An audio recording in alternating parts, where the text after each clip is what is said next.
Showdown, I like that. I didn't even put that in my notes. Should have consulted Perry.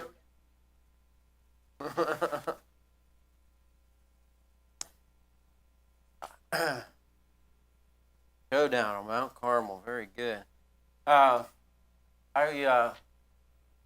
was in nursing home last week and thinking back over some of these stories so far on Elijah, and we talked a lot about the widow woman helped Elijah. But it something that just stuck with me and encouraged me from that story that I had never thought of before is that God had commanded the widow woman to take care of Elijah. Then Elijah goes, and the man of God shows up there. He tells the woman what to do. God had already told the woman what she should take care of the man of God, but when the man of God showed up, he gave her details. He kind of brought it all together. And the thought that struck me was that we all have a relationship with God, and God speaks to us, each on an individual level. But without the man of God, people of God, and the house of God, the will of God is not detailed, not complete. She had a task to do, but she couldn't do it until the man of God showed up. And even though she was willing and she was obedient and she kind of thought she knew what God wanted her to do, without the house of the man of God, couldn't put it all together. And I thought that was such a great illustration of how much we need church. You can be a Christian and you can be faithful to God, but you're not going to be able to do the will of God. You understand, complete the will of God for your life without being in church, being in touch with the man of God and the people God's put around you. And so I like that. And so I wanted to mention that this morning. But we're going to be over in the next chapter, 18. We'll pick up the story where we left off last time. I think we'll just read down through the story and maybe make some comments as we go and then bring some things out that I thought were a blessing. Let's pick it up in verse 17. Obviously, this chapter starts with Elijah. That's who we're talking about. Elijah looking for Ahab. So he finally finds him in verse 17. And it came to pass when Ahab saw Elijah that Ahab said unto him, Art thou he that troubleth Israel? And he, that's Elijah, answered and said, I have not troubled Israel, but thou and thy father's house, in that thou hast forsaken the commandments of the Lord, and thou hast followed Balaam. Now therefore, send and gather to me all Israel unto Mount Carmel. So here's the instructions that he's giving Ahab. I guess if Ahab wants to get the rain back, get prosperity back to his nation, he's going to finally listen to the man of God. Here's the instructions from the man of God to the government, to the king. Send and gather to me all Israel unto Mount Carmel, and the prophets of Baal, 450, and the prophets of the grove, 400, which eat at Jezebel's table, 850. Says, all right, we're going to set up this showdown on Mount Carmel between 850 prophets and the one prophet Elijah. We differentiated them last bit. Mentioned that, sure, but verse 20. So Ahab sent unto all the children of Israel and gathered the prophets together unto Mount Carmel. And Elijah came unto the people and said, How long halt ye between two opinions? If the Lord be God, follow him. But if Baal, follow him. And the people answered him not a word. Then said Elijah unto the people, let's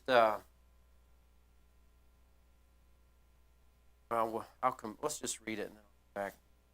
Then Elijah said, verse 22, Then said Elijah unto the people, even I only remain a prophet of the Lord, but Baal's prophets are 450 men. Let them therefore give us 2 bullocks. Let them choose 1 bullock for themselves and cut it in pieces, lay it on the wood, and put no fire under. And I will dress the other bullock, and lay it on the wood, and put no fire under. And call ye on the name of your gods, I will call on the name of the Lord. And the God that answereth by fire, let him be God. And all the people answered and said, It is well spoken. And Elijah said unto the prophets of Baal, Choose you 1 of the bullocks for yourselves, and dress it first, for ye are many. Call on the name of your gods, but put no fire under. They took the bullock which was given them, and they dressed it, and called on the name of Baal from morning even until noon, saying, O Baal, hear us. But there was no voice, nor any that answered. And they leaped upon the altar. And it came to pass at noon, when Elijah mocked them and said, Cry aloud, for he is a god. Either he is talking, or he is pursuing, or he is on a journey, or peradventure he sleepeth, and must be awaked. And they cried aloud, and cut themselves after their manner with knives and lancets, till the blood gushed out upon them. It came to pass, when midday was past, and they prophesied until the time of the evening offering, evening sacrifice, that there was neither voice, nor any to answer, nor any that regarded. And Elijah said unto all the people, Come near unto me. And all the people came near unto him, and he repaired the altar of the Lord that was broken down. And Elijah took 12 stones, according to the number of the tribes of the sons of Jacob, unto whom the word of the Lord came, saying, Israel shall be thy name. Stones he built an altar in the name of the Lord, and made a trench about the altar, as great as would contain 2 measures. And he put the wood in order, cut the bullock in pieces, and laid it on the wood, and said, Fill 4 barrels with water, and pour it on the burnt sacrifice and on the wood. And he said, Do it a second time. They did it the second time. And he said, Do it the third time. They did it the third time. And the water ran about the altar, filled the trench also with water. And it came to pass at the time of the offering of the evening sacrifice that Elijah the prophet came near and said, Lord God of Abraham, Isaac, and of Israel, let it be known this day that thou art God in Israel, that I am thy servant, that I have done all these things at thy word. Hear me, O Lord, hear me, that this people may know that thou art the Lord God, thou hast turned their heart back again. Then the fire of the Lord fell and consumed the burnt sacrifice, and the wood, and the stones, and the dust, licked up the water that was in the trench. When all the people saw it, they fell on their faces, and they said, The Lord, he is the God. The Lord, he is the God.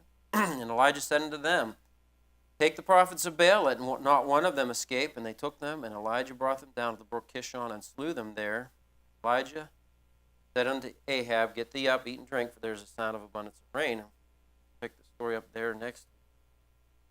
But just some thoughts there. I think back there at the beginning when he says, he tells the people, Choose you this day whom you will serve. And they answer him not a word. Of all the people of Israel, of people on the earth, there ought to have been a people that would have known who God was, what he could do, and that he was worthy of serving after all that he had brought Israel through, all their history. He protected them just as much as Israel being there today is a testimony of God's power, God's name, and who God is. They just as much were then there because their enemies were there seeking to destroy them then just as much as they are now. But God had protected them and blessed them, given them a nation, given them a king, and everything they had ever wanted, but yet they didn't acknowledge him. They didn't serve him, didn't worship him, and didn't please him for sure, and shame on them for halting between 2 opinions. Obviously, they were on the fence. They were claiming to be God's people, but worshiping Baal. And so, shame on them. We'll point that out again at the end, I think, here. But Israel has always been a hard, stiff-necked people. They should have had the strong faith, but they were walking by sight and not by faith this time in their history. And we can see that, of course, in our own nation for the most part. But so then Elijah sets up the rules of the showdown. They both were to choose a bullock, and of course he lets them choose first, whatever one you want. More of you than me, I'll let you go first, do your thing, and call on your God, and he lets them go first. And they're both to build an altar. But he says, the God that answered by fire, let him be God. And he says, build your altar, but don't put any fire under it. And then he again, on down there, he says, build your altar, but don't put fire under it. He wanted to make sure they're not cheating. He wanted to make sure that the rules were clear and that we're watching you. You're not going to be putting any fire under there and, pretending that something miraculous happened. And even if they would have started to kindle a little fire there, God did send fire, it would have been clear. But, then people would have been wondering, and when you think about just some thoughts that come to me at the moment that I didn't write down that maybe apply later on, but I'll say it while I'm thinking about it. Think about that these prophets of Baal probably had some answers to their prayers, like when Moses went before Pharaoh, their magicians did some of the things that Moses had done. And the devil does have some power, and that's one of the big things that the devil does to keep people under his thumb and caught up in seeking enlightenment, seeking his power, is that he does from time to time answer them, does from time to time do some seemingly miraculous things, and I imagine that they could have produced a little bit of fire there and they expected that they were going to be able to. They didn't say, well, this is impossible. No God's going to be able to do that. We don't agree to these terms. This is impossible. They thought that they probably could do that. But I believe that maybe it was because Moses prayed or because God told Elijah. Maybe God told Elijah, I'm going to limit their power. Because obviously, ultimately, God's in charge. We see that from the story of Job. And the devil couldn't do anything to Job that God didn't allow him to do. Same was true with Moses, because God wanted to bring judgment on Pharaoh. God wanted to harden Pharaoh's heart, and he allowed his magicians to do some of those tricks and to have a little bit of supernatural power. But God didn't allow any of that here. He wanted it to be abundantly clear who was in charge, God. And so they both get a bullock. They both have to build an altar. Nobody's allowed to put any fire on. And then they're supposed to call on their God. And they all agree to the rules. They say it is well spoken. I just love verses 25 to 29 when they're building their altar, and the end of verse 25 says, "Your many call the name of your gods, but put no fire under." No cheating. Verse 26, they took the bullock and they cry, "Baal, hear us!" But there was no voice, neither any answer. And I think, and from what I understand, the devil worshipers, those that are, there's a wide, as many as there's opinions, many opinions as there is among independent Baptists, even there's a wide variety of devil worshipers. I should have done more research, and I have in the past. Pastor, guy that gave a big interview, and I forget his name, but I listened to him all, and how he describes his journey, where he starts out just curious, and he starts seeking these things, and he goes and he's into devil worship for a while, and Satanism. That's kind of on the lower tier. He was a Catholic priest for a while, all doing the same things, same rituals. Catholic priest, and he was a Mormon for a while. Then he was into voodoo, and voodoo was the kind of the most extreme. But they all have the same style of rituals. They all have the same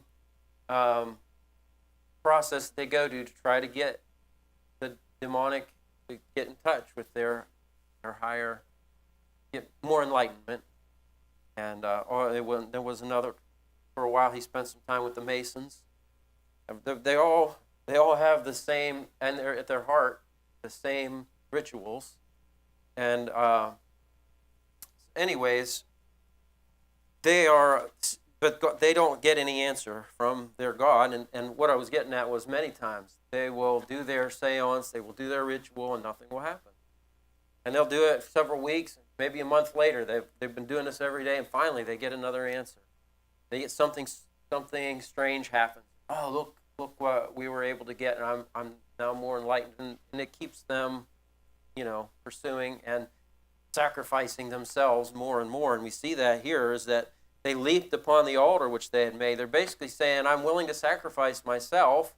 Obviously, they knew that their God, that the devil, was more interested in killing them than blessing them, that he would be pleased with their sacrifice. We can see that from the jihadists and those that are willing to sacrifice them was kamikazes in Japan back in World War II. But the people are easily convinced that sacrificing themselves it would be a good thing, and that they're going to get something and later on in life that would be better. And a lot of that comes from the fact that there's nothing satisfying about this life as it is. That they don't have the peace and joy and happiness in this life to value it. And so they don't value anybody else's life either. They're just these ideals that they get indoctrinated with. The devil doesn't really care. And we'll get to that here when they start cutting themselves and the blood's gushing out upon them. The devil doesn't really care if you live or die. And I wrote down John 10:10, the thief cometh not but for to steal, to kill, and to destroy. Jesus said, I am come that they might have life, and they might have it more abundantly. Obviously, Jesus brings life, but the devil is all about death and destruction. And had this guy at work that got real depressed, frustrated, and upset, started cutting on himself to take his own life. And then there's people that just do it for, I guess, to please the devil. I don't know. But if that thought, that mindset of cutting yourself, that's not from the Lord. That's something that pleases the devil, and it's something that the devil puts in your mind, because no natural person wants to destroy their bodies. But that's all the things that they were doing to try to get their God's attention. And I love how Elijah is mocking them. Pastor will say some things about some other religions or political leaders from time to time, but obviously God gives Elijah great liberty here to say whatever comes to his mind. And I love how he's mocking them and making fun of them. Cry loud. He makes fools out of them, obviously, but he's talking. You got to interrupt him. He's pursuing. Maybe he took a long journey. If you call louder, he'll hear you. Maybe he's sleeping. Maybe your God needed a nap. Maybe you wore him out. He needed a nap, and you need to wake him up. I love how he is making fun of him, but all he does is stir them up more, and the blood, and they cut themselves. So they do their thing all the way to the evening sacrifice, and finally says, "All right, Elijah says it's time for the evening sacrifice, and I'm ready." But while they've been doing that, he has been building his altar. He takes the 12 stones, one for every tribe of the children of Israel. He's doing it according to tradition, according to the rules that God has set up, and the people could relate to that. They probably hadn't seen a traditional sacrifice in a long time, and this probably was a great reminder to them that, hey, this is how we're supposed to be doing it. And of course, Elijah wants to do it in a way that will be pleasing to the Lord, so that they can see that God answers, God responds. When you do things God's way, God responds. But so he sets up this altar, but we saw there that he had to repair the altar. The end of verse 30, and he repaired the altar of the Lord that was broken down. He had set it up, and in the process of, maybe it's because he mocked those prophets, maybe it's just because they thought that would please their God if they went over and destroyed man of God's altar.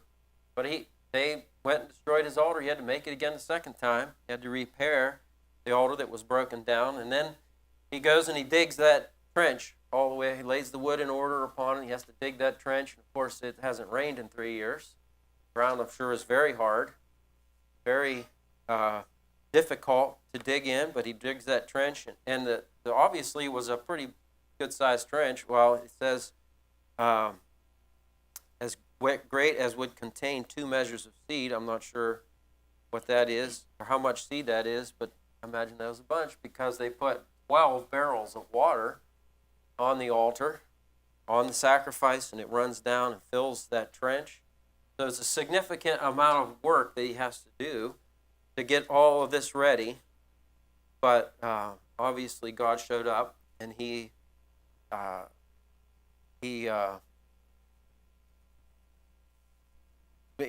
before we get to that, they're offering themselves, they're cutting themselves, and making a big show, and they get nowhere for hours and hours and hours. Elijah's connection with God is in a simple prayer. I forget, like 30 some words or something. Just a short little prayer, and it's not even a prayer as much of God send fire. He prays for the people around him. He's praying that God would answer so that people's hearts would be turned back to him. And it's just this simple prayer. God responds. I thought of Colossians 3. I'm sure this was his heart. He then be risen with Christ. Seek those things which are above, where Christ is on the right hand of God. Set your affections on things above, not on things of earth. This was Elijah's prayer.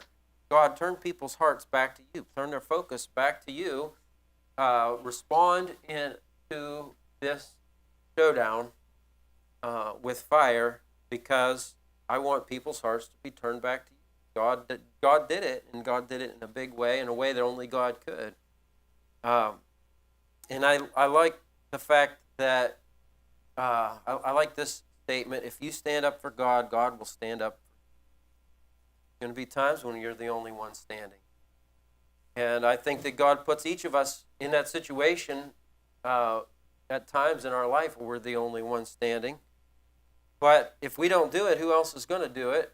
And that God does it for a reason. I think of Jeff in his NA meetings sometimes. All different kinds of course, that's what they promote, the God of your own understanding.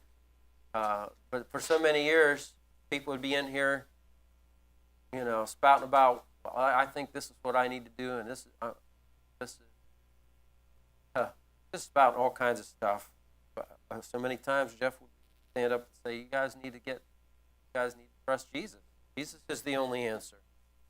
I bet, there's been times at work and maybe the times in your neighborhood or in community events where you're the only one. But God puts us there in those times, in those places, to stand for him. And if you stand up for God, he will stand up for you. And I love that principle. But I want us to think now about this victory that took place here for Elijah and for the glory of God. And I'll look at some components of a great victory. First of all, the first component, obviously, is there was a great God.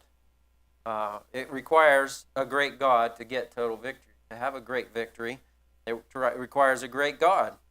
There was results. I love the results of this in the fact that at first, Elijah says, "Why are you halting between two opinions, God and Baal?" And they don't say a word. But after God sends his fire, it burns up the sacrifice, burns up the wood, burns up all the stones. Says burns up the dust. We got piles and piles of dirt from those holes they've been digging the last few days from the septic. There was a pile of dirt sitting there somewhere that he had dug out of that trench, and it was gone, burned up. All the water gone from this great fire that God sent down from heaven. God made it very clear. So now there's some results from this. Um,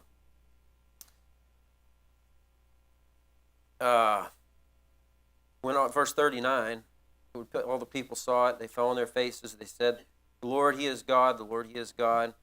He says, Elijah says unto them, "Take the prophets of Baal. Let none of them escape." And they took them. And Elijah brought them. He led them down to the brook Kishon, and he slew them there. He said, "This is a holy place. We're not going to do it here. Take it down." And he picks a place, and they slaughter these men of God. And that wasn't something cruel or unjust. God had said false prophets of Israel, false prophets need to be executed. And so they were just carrying out God's law. And it was Israeli law. That was a just thing to do. And so they were just following God's law when they did that, but they finally took action. Not only did they say, "The Lord, He is God," they did something about it. They got off the fence, and they did something about it because they saw God respond in a big way. And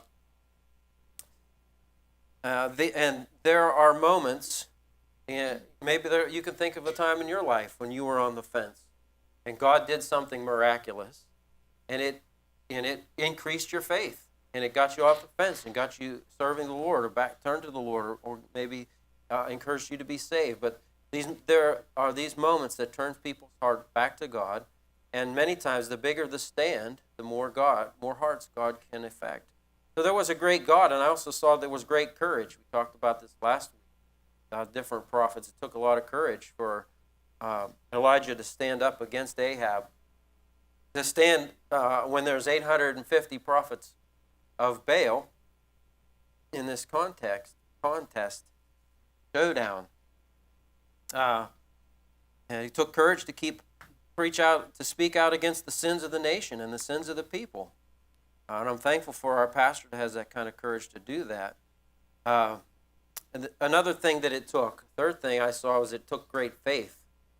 It took a great faith. It took a lot of faith for Elijah to do. I mean, God had told him to do it. He says, when in his prayer, he says, "Let them know that I've done this at thy word." He's saying, hey, God told me to do this. And he believed that God was going to answer his prayer. He believed that God was going to restrain the power of evil, and that God was going to show up in a big way. And God, you told me you're going to do this. I'm asking you to do what you said you're going to do. God did it. Faith to believe that if I stand up for God, He will stand up for me. Faith to put my trust in God's promises. Faith that God will respond to that. There was also a great work. There was a lot of effort put into this on Elijah's part. He did a lot of work at carrying those stones around, gathering up that wood, and cutting up that, just butchering. That's a lot of work. Cutting up that sacrifice, and digging that trench. It says he asked somebody to go and get the water, and 4 barrels of water. They weren't small. It wasn't. That was a lot of work. Probably took several people. But even though he's telling them what to do, he probably cost him. Probably the water at that time was very scarce, very hard to come by. Maybe they had to go clear down to the brook, the bottom of the mountain to get it, and so people probably didn't do it for free. There was great sacrifice as much as great work involved. But that's what's in order for us to have a great victory like Elijah had. We're going to have to put in a lot of work, a lot of effort. Jesus said, "The harvest is great, but the laborers are few. Pray ye therefore the Lord of the harvest, He would send forth laborers into His harvest." It takes, God could have just said, "Hey, Elijah, bring everybody to the altar. I'm going to do something special." But God required Elijah to put forth a lot of effort in order to bring this victory about. And just like, building a building, cleaning and maintaining the building, soul winning, visiting, knocking doors, hanging flyers, teaching, discipleship, special music. Investing in people takes a lot of work, prayer, heartache, sacrifice. So that's what's required for a great victory. There's great faithfulness. The last thing, he was faithful in prayer, and he was faithful to obey what God told him to do. And obviously this is something simple and basic, but it's required that if we're going to see great victories to God, we're just going to have to be faithful in Bible reading and prayer day after day. Because Because if we're not going to pray in the easy times or in the personal times, it's going to be hard to pray. We're not going to be able to have that connection to God when we need it in the hard times. It took 3 years of work, God's work in the backgrounds, and Elijah just hiding and waiting for God to do something to get to this point. He had to be faithful all this time in order to see this victory come to pass. So I see these 5 components here of this great victory, that there was a great God, great courage, great faith, great labor, and great faithfulness. And I think that if we put these things together on a regular basis, God do great victories for us. Let's close in a word of prayer. Lord, we're thankful for the victories that you've given us this week. Lord, I was going to mention, and I didn't, but Lord, I think that the reason that the building is coming along so well is because your people have been praying, because your people have been working. And Lord, for years we've been praying and saving and preparing, and people have been asking for your blessing.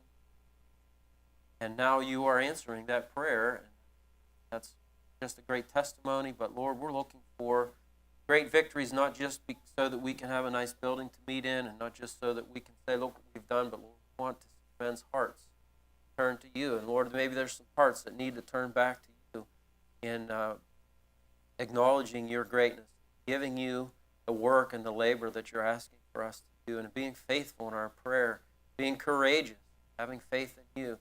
Lord, I pray that you'll turn our hearts to you, and that as a result, you would give us opportunity to affect other people, because when we stand up like Elijah did, when you do great things, people's faith is affected. People get off the fence and start doing that. We can see that in our world around us, in different events that have happened, that have woken up and been spurred to action. Lord, I pray that you'll give us that opportunity this week. Tell some others about you, to have a testimony for you, and to see great victories, just so that we can see you working in other hearts and men's lives. I pray that you would do that as well in the service to come. Fill Pastor with your Spirit and speak to our hearts once again. Things in